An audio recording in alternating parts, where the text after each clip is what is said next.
The sheriff spat on the floor and laughed right in the rancher's face. Then he leaned in close and whispered a secret that he thought would end the man right there. He was wrong. It was a secret that would shatter his own authority into a million pieces. The morning sun was just creeping over the dusty peaks of Copper Ridge when Maverick Thorne swung down from his horse. He didn't bother tying the reins. The animal knew to wait. 20 hard miles of fury had brought him from his ranch to the town jail, and the dust that swirled around his worn leather boots seemed to vibrate with the rage he held coiled inside him. His hand, steady as a rock, rested near the colt at his hip. The leather of his saddlebags creaked, a sound that matched the tension in his broad shoulders. He was a rattlesnake, ready to strike. Inside the jail, Sheriff Dalton Hayes had his boots propped up on his desk. He was the kind of man whose arrogance was as shiny as the badge pinned to his chest. He believed that Star made him a king, not a servant of the law. In the filtered sunlight that cut through the grimy windows, the badge gleamed, a symbol of the justice he'd been selling to the highest bidder for years. He was 45, soft around the middle, his instincts dulled by a steady diet of bribes, and looking the other way. Maverick shoved the door open. He didn't knock. The hinges groaned like a dying man. His 6'2" frame filled the doorway, blocking the light, radiating a cold fury that sucked the air right out of the room. Smart men knew to step aside when Maverick Thorne looked like that. His dark hair was a mess from the ride, but his green eyes burned with a fire that had been smoldering for weeks. Sheriff Hayes didn't even bother to look up at first. He just grunted, pretending to study a wanted poster. The air in the office was stale, thick with the smell of old tobacco and neglect. Maverick's boots thudded on the floorboards, each step a deliberate countdown. The silence stretched, thick and heavy with everything that hadn't been said between them for years. It was a silence full of accusations, a silence full of hate. Outside, the town of Copper Ridge went about its day. No one knew that the very foundations of their world were about to crack wide open. Shopkeepers swept their porches. Kids chased chickens in the street. The simple, honest life of the town was a world away from the storm brewing inside the sheriff's office. Maverick's gloves were stained with the dirt of honest work. His hands were calloused from 16-hour days mending fences and driving cattle across unforgiving land. He worked the same land his father had died for, and now men like Hayes were trying to steal it with slick words and dirty money. Finally, the sheriff looked up. His watery blue eyes were full of a practiced indifference. A cruel smirk played on his lips. It was the same look he gave every decent person who dared to question him. He leaned back in his chair, the wood groaning under his weight, and clasped his soft, clean hands behind his head. A king on his throne of corruption. But 20 miles away, a whole other storm was brewing. Cassidy O'Malley was standing in her late father's study, and her world was turning to sand beneath her feet. She was 20 years old, with auburn hair that caught the morning light like a halo. But the papers spread across the mahogany desk in front of her were anything but angelic. They were a map of the darkness hiding right under the surface of Copper Ridge. Bank records, property deeds, coded letters. It was all there. A detailed account of a criminal network that had its hooks in everything. Her father, Patrick O'Malley, had been documenting it all. He was building a case, a bomb that would have blown the lid off the whole territory. Cassidy's hands trembled as she picked up one particular document. Her father's elegant handwriting detailed meetings, payments, names. And there, at the center of the web, was Sheriff Dalton Hayes. Not a protector of the law, but its worst violator. Her heart hammered against her ribs. Now she knew why her father had been so quiet, so worried in his final weeks. He wasn't stressed from work. He was a man sitting on a keg of dynamite. The grandfather clock in the corner chimed 8. The deep, booming notes echoed through the big, empty house. It felt more like a tomb than a home now. Patrick O'Malley had been found dead in this very room just 3 days ago. The official story was a heart attack. The town doctor, a man who knew which side his bread was buttered on, had signed the death certificate without asking a single question. Natural causes, he'd said. But Cassidy knew her father. He was 58, but strong as an ox. And these papers suggested he was about to expose a conspiracy that would get a man killed. The idea of a simple heart attack was suddenly the most unlikely thing in the world. Back in the jail, the pressure was reaching a boiling point. Maverick hadn't said a word. He just stood there, his cold green eyes boring into the sheriff. Hayes's casual act was starting to crack. A bead of sweat trickled down his temple. The cool morning air suddenly felt hot, suffocating. The law books on the shelves were covered in dust, their spines cracked. The rifles in the gun rack were tarnished. The whole room was a monument to a man who had given up on justice and sold his soul for an easy life. Hayes cleared his throat. The sound was harsh in the dead quiet. His fingers started drumming on the desk, an unsteady rhythm that betrayed his nerves. He'd dealt with angry ranchers before. A few threats, a bit of legal mumbo-jumbo, and they always scurried back home. But Maverick Thorne was different. He wasn't scared. He wasn't backing down. There was something in his eyes that said he already knew he'd won. The wanted posters on the wall seemed to stare down at them, a jury of silent ghosts. The crimes of the men on those posters were nothing compared to what was happening right here, in the heart of the law. Justice in Copper Ridge wasn't blind, it was for sale, and Sheriff Hayes was the top salesman. A group of children laughed as they ran past the jail outside. The sound was a sharp, painful reminder of what was at stake. The innocence of this town, its very future, was hanging by a thread. The sheriff couldn't take the silence anymore. He broke. "Well, well," he drawled, his voice slick with a fake, mocking friendliness. "If it ain't the mighty Maverick Thorne, come down from his castle. What's the matter? Your cattle get loose again? Or maybe another one of your fences just mysteriously fell down?" It was a trap. A classic Hayes move. Goad the man into losing his temper. Get him to throw a punch and then arrest him for assault. He'd done it 100 times. His web of paid liars and crooked officials made him untouchable. But Maverick didn't move a muscle. The insults just rolled off him. His stillness was more terrifying than any shout. It spoke of a plan. It spoke of a certainty that made the sweat on the sheriff's brow turn cold.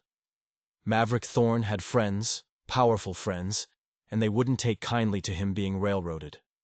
The sun climbed higher, casting long, sharp shadows across the room. In the distance, a church bell rang, a hollow sound in a town where morality had become a whisper. And in that same moment, Cassidy O'Malley found it. The thing that changed everything. Tucked away behind a false panel in her father's desk was his journal. Her blood ran cold as she read the entries. It was all there, a day-by-day account of his investigation. He documented a level of corruption that reached into every corner of their lives, from the bank to the mayor's office. The final entry was dated just 2 days before he died. He wrote about a meeting he'd arranged, a meeting with someone he trusted, someone who could help him take the evidence to the territorial authorities and burn the whole rotten system to the ground. But the meeting never happened, and now her father was dead. Her hands shook as she read his last words. He knew he was in danger. He wrote that he'd hidden copies of the evidence, insurance in case they tried to silence him. But then came the final, gut-wrenching reveal. He had shared everything with one other person, the person he was supposed to meet, the person who would carry on the fight if he fell.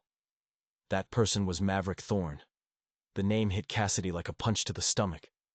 She staggered back, grabbing the desk to keep from falling. Her father and the quiet, intense rancher from up north. They were partners. They were going to bring down Hayes and his entire criminal empire. Her father's death wasn't just a tragedy. It was an assassination. And Maverick Thorne at that very moment was walking straight into the lion's den. In the jail, Sheriff Hayes was practically squirming. The rancher's silence was a weapon, and it was cutting him to pieces. The sweat stains on his shirt were spreading. His badge seemed to mock him, its shiny surface reflecting a distorted image of a guilty, frightened man. It was no longer a symbol of honor. It was just a piece of tin bought with blood money. Then, Maverick finally spoke. His voice was low, controlled, but it hit with the force of a physical blow. "I know what you did to Patrick O'Malley." Just 6 words. But they drained the blood from the sheriff's face. His hand twitched, moving instinctively for the gun on his hip. But Maverick's hand was already resting on his own holster. It wasn't a threat. It was a simple statement of fact. Any move for that gun would be the last move Dalton Hayes ever made. Everyone in the territory knew Maverick Thorne could draw faster than a lightning strike. The line had been crossed. There was no going back. Hayes's eyes darted to the door, a cornered rat looking for an escape. But there was no escape. The walls of his own office had become his prison. The town went on with its life, completely unaware that their sheriff was a murderer, and that his world was collapsing around him. And as the grandfather clock ticked on in the O'Malley house, Cassidy found something else. A letter, addressed to her. "To be opened only in the event of my death," the wax seal read. With trembling fingers, she broke it. Inside, her father's handwriting explained everything. The full scope of the corruption, his plan with Maverick to expose it, and then a set of instructions. What she was to do if he was killed. He had known the risks. He had prepared for everything except for the one thing that mattered most: staying alive. She realized with a jolt of pure terror that her father's death was just the start. The men who killed him wouldn't stop there. If they even suspected she knew their secrets, she was next. Maverick was in danger, and she was the only one who could warn him. She shoved the journal and the most damning documents into a leather satchel. Her mind was racing. 20 miles to town. Time was a luxury she didn't have. Her father's horse, a strong mare, was in the stable. It would be a hard ride, but she could make it. She stepped onto the porch, her heart pounding. And then she froze. In the distance, a massive cloud of dust was rising from the main road. Not one rider, not two. It was a group, moving fast. Someone was coming to the O'Malley ranch. And they weren't coming to pay their respects. They were either here to save her or to bury her. And she had no way of knowing which. She clutched the satchel to her chest. This evidence was worth killing for. The men who murdered her father wouldn't think twice about killing his daughter. Back in town, Hayes had found his voice again, but it was thin and reedy. "You don't know nothin', Thorne," he blustered, the words tumbling out too fast. "Patrick O'Malley died of natural causes.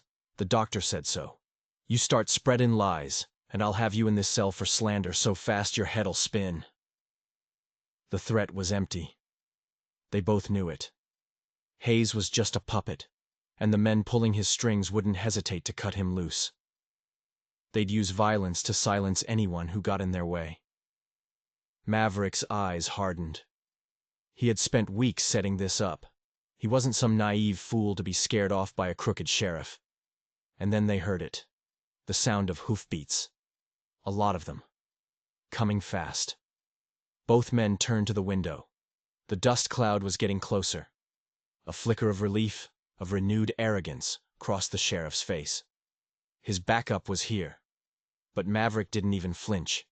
He just stood there, calm as the eye of a hurricane, waiting. Because he knew something the sheriff didn't. Those approaching riders might not be the friends Hayes was expecting. This was a much bigger game than a small-town sheriff could ever understand. The horses skidded to a stop outside. The jingle of spurs, the creak of leather. Voices, low and urgent. Hayes straightened up in his chair, a smug grin spreading across his face. He was about to turn the tables on this arrogant rancher. The door swung open, and Sheriff Dalton Hayes' world ended.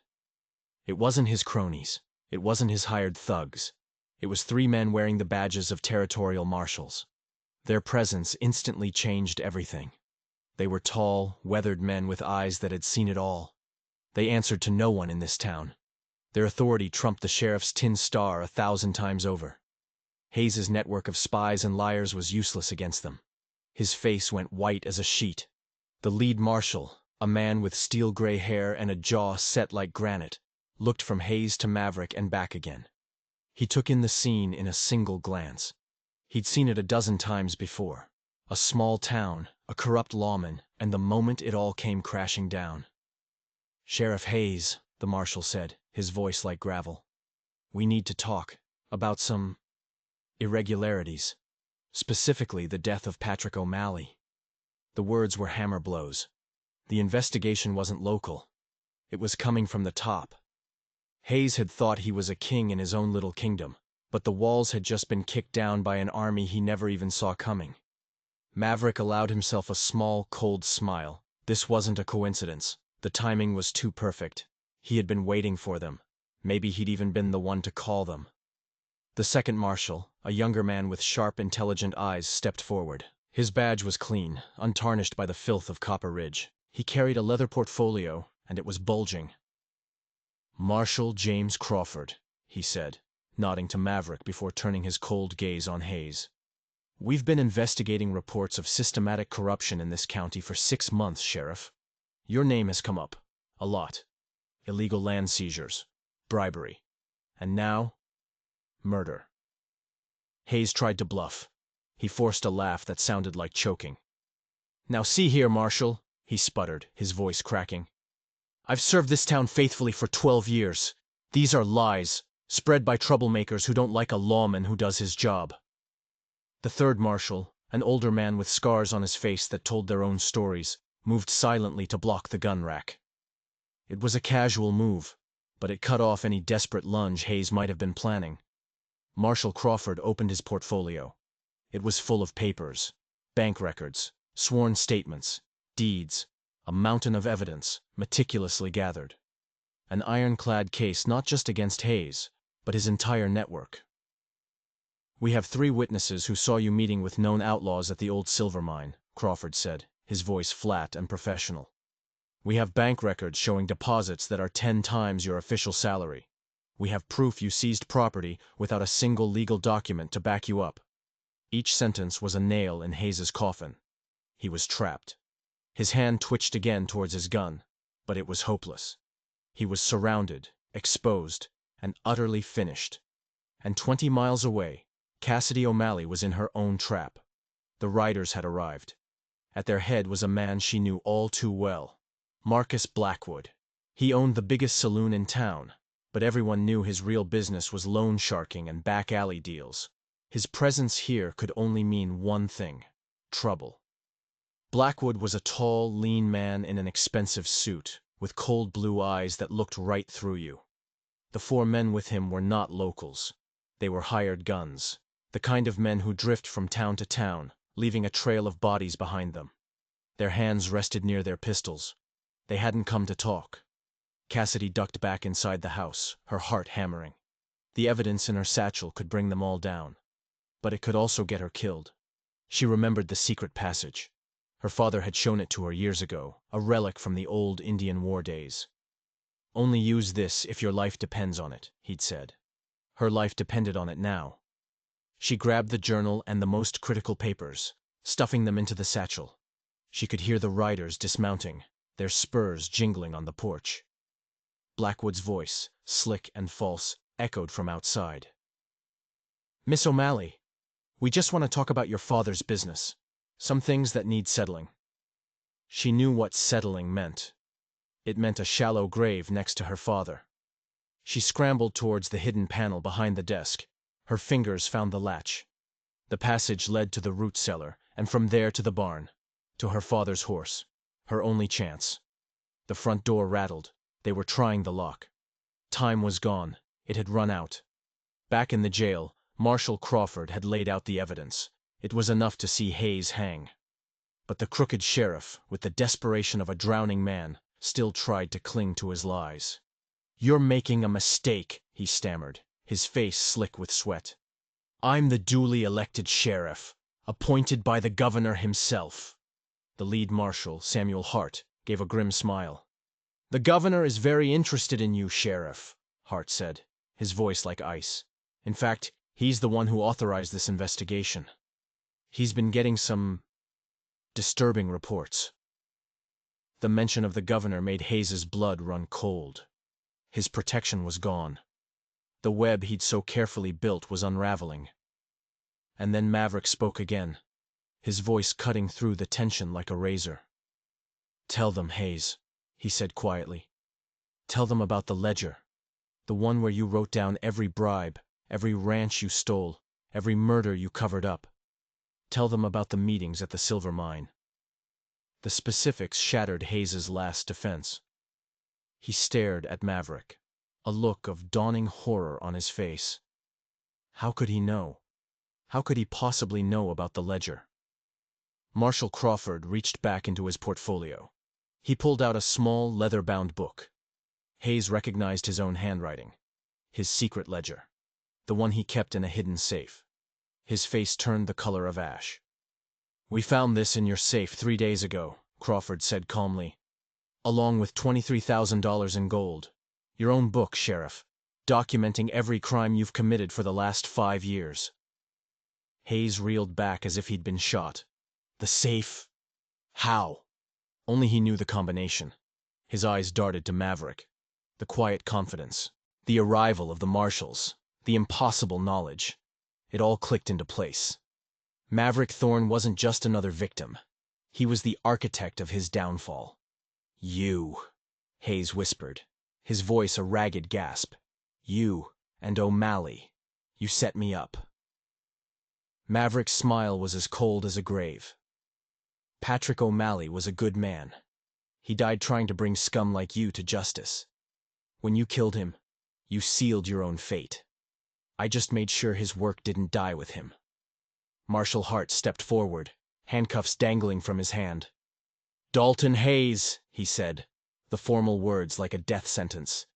"You are under arrest for corruption, bribery, and accessory to murder." The cuffs clicked shut. It was over. But even as he was being arrested, a vicious, desperate gleam came into the ex-sheriff's eyes. He still had one card left to play, a secret that would throw everything into chaos. As the law closed in on Hayes, Cassidy was running for her life. She burst out of the root cellar, the barn just 50 yards away. Behind her, she heard shouts. They'd found the passage. She sprinted across the open ground, the air burning in her lungs, clutching the satchel that held her father's legacy. The barn door was open. Her horse whinnied, sensing the danger. A gunshot cracked the morning air. A bullet splintered the wooden trough next to her head. She dove behind it, her heart trying to beat its way out of her chest. She scrambled to her feet, swung herself into the saddle in one fluid motion, and kicked the horse into a gallop. More shots rang out, but they were already moving too fast, a blur of motion heading for the open range. For the town, for Maverick Thorne, for justice. In the jail, Hayes leaned forward in his cuffs, his face twisted into a malicious grin. "You think you know everything," he hissed at Maverick, his voice a venomous whisper. "You want to talk about secrets? Let's talk about your precious Patrick O'Malley. He wasn't some saint. The man was skimming money from his own bank for years, and I've got the proof." The accusation was a desperate, transparent lie. Maverick didn't even blink. He knew the kind of man Patrick was. "That doesn't change the evidence against you, Hayes," Marshal Hart said, his voice full of weary contempt. "Oh, but I'm not finished," Hayes sneered, his eyes glittering with triumph. He was about to drop his bomb. "The real secret isn't about O'Malley. It's about him." He nodded towards Maverick. "He isn't who you think he is. Go on. Tell them your real name, Thorne. Tell them about the federal warrant for your arrest." The room went dead silent. The marshals tensed. Crawford's hand went to his gun. Hart's eyes narrowed, studying Maverick with a new, dangerous suspicion. If their star witness was a wanted fugitive, their whole case could fall apart. For the first time, Maverick's iron composure seemed to crack. He looked cornered. But then he did something no one expected. Slowly, deliberately, he reached into his vest. He wasn't reaching for a gun. He pulled out a folded piece of paper, an official document, with seals and signatures. He handed it to Marshal Hart. "You're half right, Hayes," Maverick said, his voice perfectly steady. "My real name is Michael Thornfield, and there was a federal warrant. Was. Past tense." He pointed to the document in Hart's hand. "That's a full pardon, signed by the governor, in exchange for my help in rooting out corruption in this territory." The truth hit Hayes like a physical blow. His final gambit hadn't just failed. It had backfired spectacularly. Marshal Hart read the document, his eyes widening slightly. "Agent Thornfield," he said, looking at Maverick with newfound respect. "He's been working undercover for us for 6 months. He's the one who got us the key to your safe, Hayes. He's the reason we're all here today. Hayes stared, his mind completely broken. The quiet rancher.